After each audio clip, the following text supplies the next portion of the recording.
कब्रिस्तान में आए हो शबे बारात की रात, बगैर इजाजत के क्यों किसी का फल खाते हो, रखो।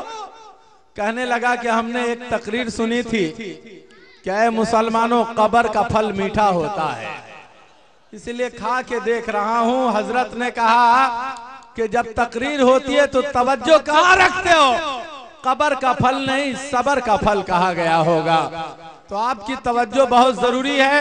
जिन हजरात की तवज्जो हमारी जानिब है, बस वही लोग नारा बुलंद करें, नारे तकबीर।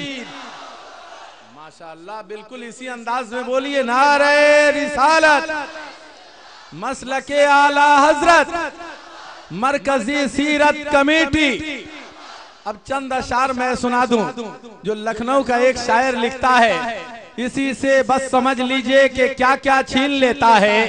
नबी के हिज्र का सदमा कलेजा छीन लेता है। अगर ताजीम से इनकार कर बैठे फरिश्ता भी, तो फिर अल्लाह ताला उससे रुतबा छीन लेता है। समझने के लिए इब्लीस ही का नाम काफी है। तकब्बुर सर पे चढ़ जाए तो तकवा छीन लेता है। खुदाई का अगर दावा कोई नमरूद करता है, तो उसकी जान एक मच्छर का बच्चा छीन लेता है।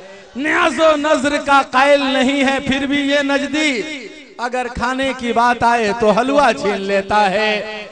नबी के इश्क के सदके नजर पुरनूर होती है, बरेली का वो सुरमा है जो चश्मा छीन लेता है। आइए हजरत अल्लामा साकिबुल कादरी का बयान हक तर्जमान समाअत फरमाइए।